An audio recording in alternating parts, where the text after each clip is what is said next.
అనారోగ్యం, ఉద్యోగం, వ్యాపారం అప్పులతో బాధపడుతున్నారా? వెంటనే జేకేఆర్ గురువు గారికి కాల్ చేసి అపాయింట్మెంట్ తీసుకోండి.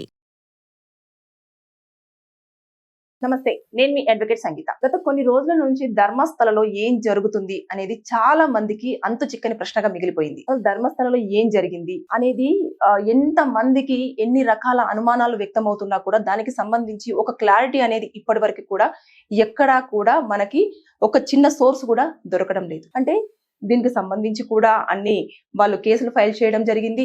అలాగే ఎవరైతే ఒక నల్లటి ముసుగు వేసుకున్న ఒక 48 సంవత్సరాల వ్యక్తి కూడా వచ్చేసి నేను పలానా ప్లేసులలో కూడా 100కు పైగా శవాలను పాతిపెట్టడం జరిగింది.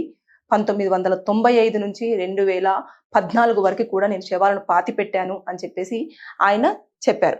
అయితే ఇదంతా చూస్తున్న వారికి ప్రధానంగా కొన్ని అనుమానాలు అయితే చాలా వరకు డౌట్స్ మైండ్ లో రన్ అవుతూ ఉన్నాయి. అంటే కొన్ని డౌట్స్ అయితే మనము ఇప్పుడు డిస్కస్ చేసుకునే ప్రయత్నం అయితే చేద్దాం. ఫస్ట్ తీసుకుంటే అసలు నిజంగానే ధర్మస్థలలో ఏం జరిగింది అదొక క్వశ్చన్ మార్క్. సెకండ్ వచ్చేసి చాలా వరకు అక్కడ గనుక 15 ప్రాంతాలను కూడా నేను ఇక్కడ శవాలను అంటే మొదటి రోజు ఆయనను తీసుకెళ్లారు, ఎక్కడైతే శవాలు పాతి పెట్టారో చూపించండి అని చెప్పేసి అంటే ఒక 15 ప్లేసెస్ ని కూడా ఆయన గుర్తించి ఇక్కడ నేను పాతి పెట్టాను అని చెప్పడం జరిగింది. ఒకవేళ ఆ పాతి పెట్టిన ప్లేసులలో గనక చూసేస్తే అక్కడ ఈ ఎవరైతే అధికారులు వెళ్ళి ఎక్కడెక్కడ పాతి పెట్టారో చూస్తున్న ప్లేస్లలో నెంబర్ ఆ బోర్డు ఒక బోర్డు తోటి నెంబర్లు కూడా పెట్టడం జరిగింది. అంటే ఎన్ని ప్లేస్లను ఆయన ఐడెంటిఫై చేశాడు అని చెప్పేసి అంటే ఇదొక అనుమానం. అంటే 15 ప్లేసులలో కూడా అతను గుర్తించడం జరిగింది. దాంట్లో 3 అనుమానాస్పదంగా కూడా ఉన్నాయి అని చెప్పేసి వార్తలు వస్తున్నాయి. ఇంకొకటి మూడవది తీసుకుంటే నిజంగానే అతను చెప్పినట్టుగా ఆ 15 ప్లేసులలో కూడా ఎముకలు దొరికితే శవాన్ని పాతి పెట్టాను అని చెప్తాను కదా, ఇన్ని సంవత్సరాల తర్వాత బాడీస్ అయితే దొరికే ఛాన్సెస్ లేవు. కాబట్టి ఒకవేళ ఎముకలు దొరికితే పరిస్థితి ఏంటి, అసలు ఏం జరుగుతుంది అనేది. ఇక నాలుగవది రోడ్డు పక్కన అంటే నేత్రావతి నది ఒడ్డున కాకుండా కొన్ని ఒక గ్రామానికి రోడ్డు పక్కన, అలాగే ఇంకొకటి ఏదైతే ధర్మస్థలం ఉందో ధర్మస్థల హైవేకి పక్కన రోడ్డు పక్కన కూడా శవాలను పాతి పెట్టాను అని చెప్పేసి ఒక 3 శవాలకు సంబంధించిన స్పాట్స్ ను కూడా చూపించడం జరిగింది. ఆ సమయంలో ఎవరైనా చూసి ఉండరా అంటే గ్రామంకి దగ్గరలో హైవే మీద పెడుతున్నప్పుడు ఎవరో ఒకరు చూసి ఉంటారు కదా అని చెప్పేసి ఇదొక డౌట్.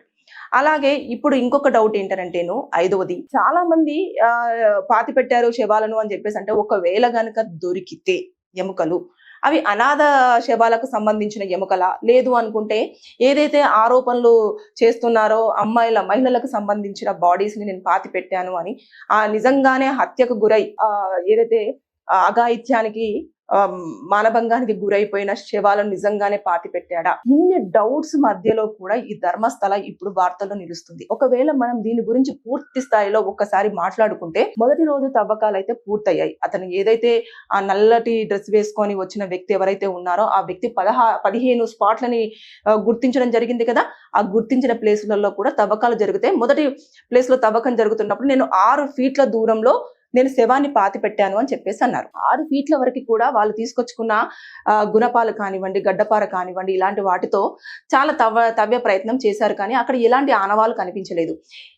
ఇంకా కొంచెం లోపలికి వెళ్దాము అంటే చాలా ఇయర్స్ అయిపోయింది కాబట్టి ఇంకా లోపలికి వెళ్దాము అని చెప్పేసి అన్నట్టుగా ఏదైతే జేసీబీని తీసుకొచ్చేసి ఇంకా లోపలికి 12 అడుగుల లోపలికి కూడా తవ్వడం జరిగింది. అప్పటికి కూడా ఎలాంటి ఆనవాళ్ళు అయితే కనిపించలేదు. అలా తవ్వుతూ ఉంటే మొదటి రోజు తవ్విన 15 స్పాట్లలో కూడా ఒక 3 అనుమానాస్పదంగా ఏదైతే ధర్మస్థల హైవే ఉందో 13, 14, 15 ఆ ప్లేసులలో మాత్రం కొంచెం అనుమానాస్పదంగా ఉంది అని చెప్పేసి అంటారు. కానీ అక్కడ ఇప్పటి వరకు కూడా ఆనవాళ్ళు దొరికాయి అన్న సమాచారం అయితే ఇప్పటి వరకు మన దగ్గరికి రాలేదు. సో ఇక్కడ చూసుకుంటే ఆ వ్యక్తి నిజంగానే ఆరోపించినవి కరెక్టేనా రాంగా అన్న అనుమానాలు అయితే చాలా వరకు ఎక్కువగా రేకెత్తుతున్నాయి. దీనికి సంబంధించి ఆ వ్యక్తి ఎవరైతే నల్లటి డ్రెస్ వేసుకొని కళ్ళు కనిపించేటట్టు మాత్రమే వచ్చిన వ్యక్తి నేను పాతి పెట్టాను అంటే దానికి సంబంధించిన ఊరు గ్రామస్తులు కూడా ఏదైతే ధర్మస్థలకి సంబంధించిన వారందరూ కూడా ఆపోజిట్ గా మాట్లాడుతున్నారు. ఎలా అంటే ఇక్కడ చాలా అన్ని రకాలుగా చాలా సేఫ్టీ ఉంటుంది, అమ్మాయిలకు ప్రత్యేకంగా సేఫ్టీ ఉంటుంది, అసలు అతను చేసిందంతా కూడా ఆరోపణలు తప్పుడువే, అసలు ఆయన కరెక్ట్ కానే కాదు, అతను ఎందుకు సడన్ గా వచ్చి ఇలా చెప్పాడు, అతని మైండ్ సరిగ్గా లేదు, అసలు ఆయన కరెక్ట్ పర్సనేనా కాదా అని చెప్పేసి అతను ఏదన్నా మనసులో ఏదన్నా గొడవలు కానివ్వండి, లేదంటే అప్పుడు జరిగిన ఇష్యూ కనుక మనసులో పెట్టేసుకొని ఇలాంటివి ఏమన్నా ఆరోపణలు చేస్తున్నారేమో అని చెప్పేసి అన్న వేలో కూడా ప్రజలు ఎక్కువగా అతనికి ఎగనిస్ట్ గానే మాట్లాడడం జరుగుతుంది. అంతేకాకుండా అక్కడ ఏదైతే ధర్మస్థలలో ఉన్న సర్పంచ్ కూడా వివరాలను చాలా క్లియర్ గా మెన్షన్ చేశారు.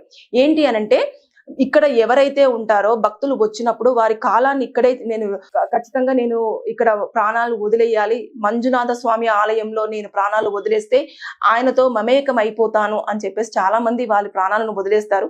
అలాంటి డెడ్ బాడీస్ ని మేము అలా అనాథలుగా వదిలేయలేం కాబట్టి వాటిని ఒక ప్లేస్ లో పాతిపెట్టడం అనేది జరుగుతుంది అని చెప్పేసి ఆయన దానికి మాత్రం చాలా క్లియర్ గా మెన్షన్ చేశారు.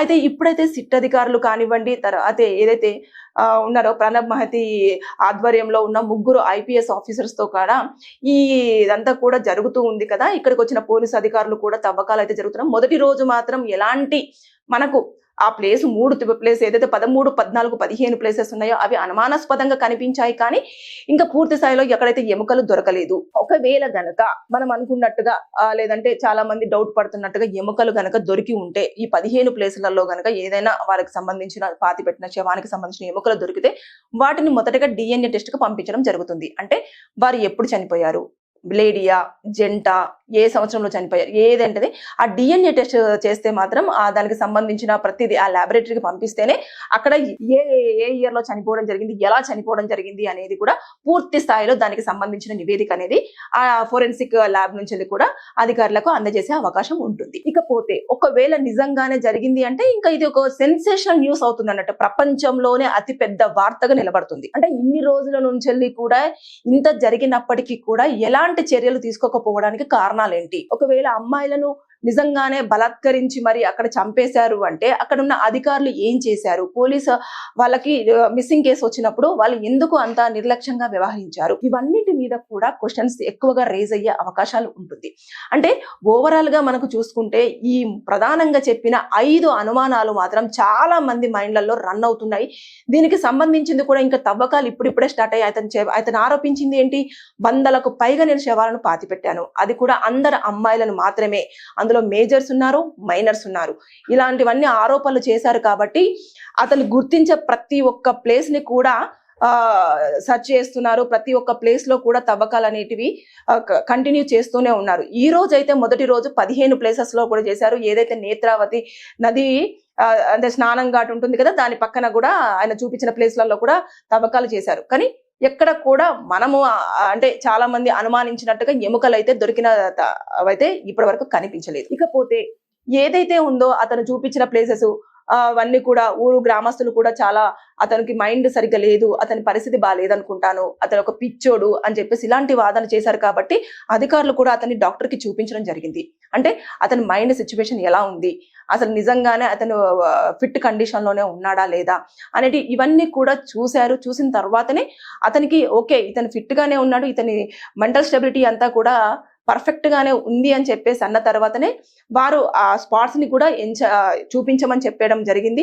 ఇలా తవ్వకాలు అయితే ఈ రోజు మొదటి రోజు పూర్తి చేసుకున్నారు. కానీ ఇది కంటిన్యూ అవుతూనే ఉంటుంది. ఇంకా కొన్ని రోజుల తర్వాత మనకు ఏమి దొరకకపోతే మాత్రం అతని మీద చాలా పెద్ద కేసు ఫైల్ అయ్యే ఛాన్సెస్ ఉంటుంది. అంటే ఒక పరువుని తీసేలాగా అంటే డిఫమేషన్ కేసు ఎక్కువగా వేసే ఛాన్సెస్ ఉంటుంది.